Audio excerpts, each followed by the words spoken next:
And welcome to the Brac Shop. And I'm going to tell you a story about Annabelle. Now, a lot of us know about Annabelle as the doll featured in the movies Annabelle and Annabelle the Conjuring.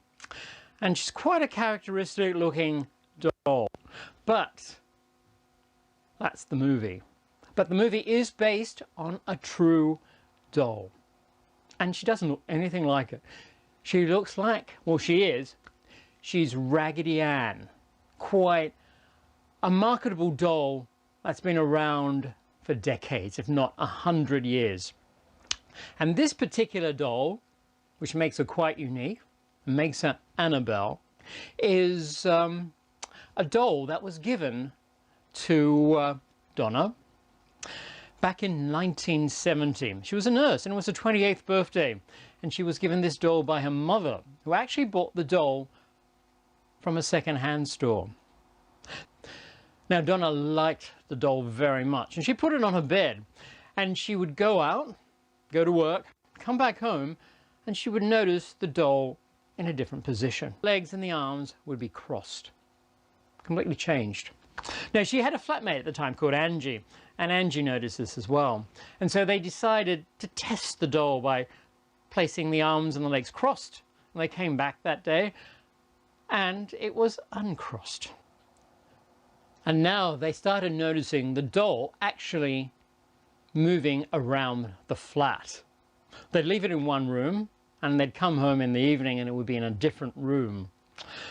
And this was all bit strange, and what really made it stranger was they noticed little notes were being left around on parchment paper and written in crayon by a child's hand. Now, they had no parchment paper in the flat or crayons, and it was all a bit strange that this was going on. And the notes had little messages like "Help us" or "Help Lou."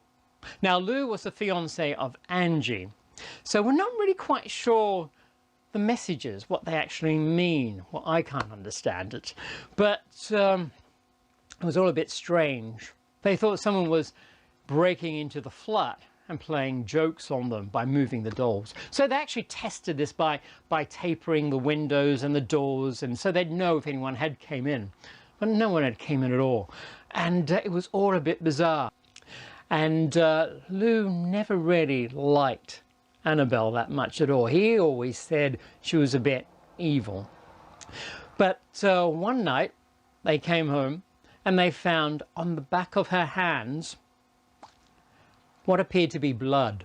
And on her chest there was 3 drops of blood. And that's when they decided to call a medium in. Now, the medium was able to find out there was a spirit attached to the doll, and it was Annabelle Higgins. She'd actually been on the previous property before the block of flats was built that Donna and Angie was living in, and when the whole place was open fields, and Annabelle Higgins had died there. And over the years, Donna and Angie were the best people in the whole block of flats that she was able to relate to, and with the doll, which is why she started moving the doll around to get their attention and their affection. And she actually asked if she could start inhabiting the doll. Now, Donna and Angie, being nurses and compassionate people, said that would be fine. And so Annabelle took over the doll. Now, it was like that for a while. Things were all right. Lou never really liked the doll and wanted actually to get rid of it. Woke up to see Annabelle at the end of the bed, gliding up to him and grabbing him by the neck, and she kept strangling him until he passed out. He woke up the next morning and he would swear that it was not a dream, and he wanted to get rid of it. And then later on, one night, when Angie and Lou was discussing about their trip away that they were going to leave the next day, Lou heard a noise from Donna's bedroom. He went in, and there was no one there. But he saw Annabelle in a corner, and he had a strange sense that there was someone or something behind him. He turned around, and that's when he was slashed in the chest. Angie came running in to find his shirt ripped and him bleeding. He had 4 horizontal stripes across his chest and 3 vertical going down. And that's when they decided to get another opinion about Annabelle. They called in a priest to get a second opinion about Annabelle. And that led to them inviting Ed and Lorraine Warren, demonologists, to come and investigate the doll. And they said that the doll was evil. It wasn't actually possessed by a spirit. It was actually possessed by a demon. And demons can't actually possess objects. So that was actually trying to possess somebody. And they said if they weren't called in time, the demon would have possessed one of them. And so they got the priest to do a blessing on the flat and bless them as well. So after that, everything was cleared up. So Ed and Lorraine Warren, they took Annabelle with them to keep at their occult museum. Now, originally, Annabelle was left around the museum and people could easily see her, but she was still moving around.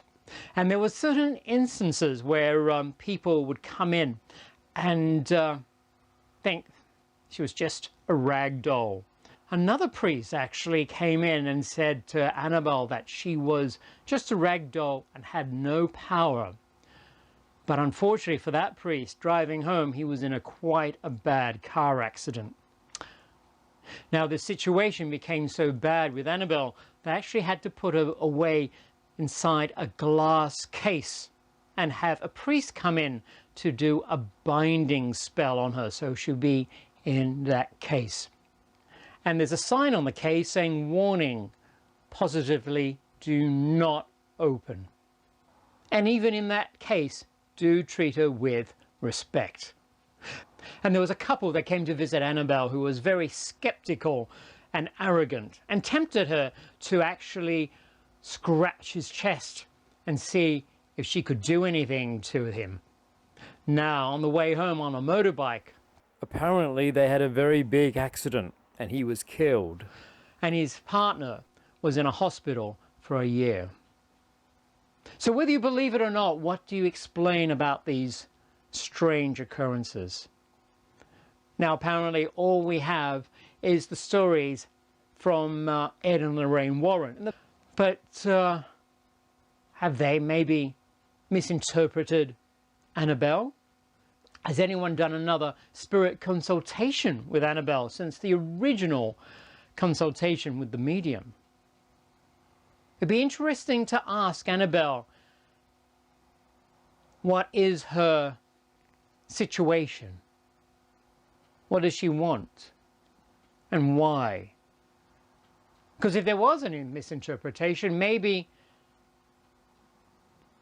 it's a mistaken identity and she's encased in a glass case and she's not happy, obviously. Or maybe Ed and Lorraine Warren are right and it is a demon that is associated with the doll. Who knows? But Annabelle is on display and you can go and see her if you dare. But whatever you do, be respectful. And that's the main teaching in this world, really, is to respect one another. Respect everybody and everything, and spirits as well. So go with protection, and that is the story of Annabelle. So what do you think? Stories? Or is there some fragment of truth to it? Is Annabelle possessed or associated with something? Is she misunderstood? Write your comments below and let me know. It'd be interesting to see what you think. And are you the skeptical type? So if you've liked this, subscribe and click the alarm bell down below so you will be updated when a new video comes out. So until then, I'll see you soon. And thanks for coming to the Brac Shop.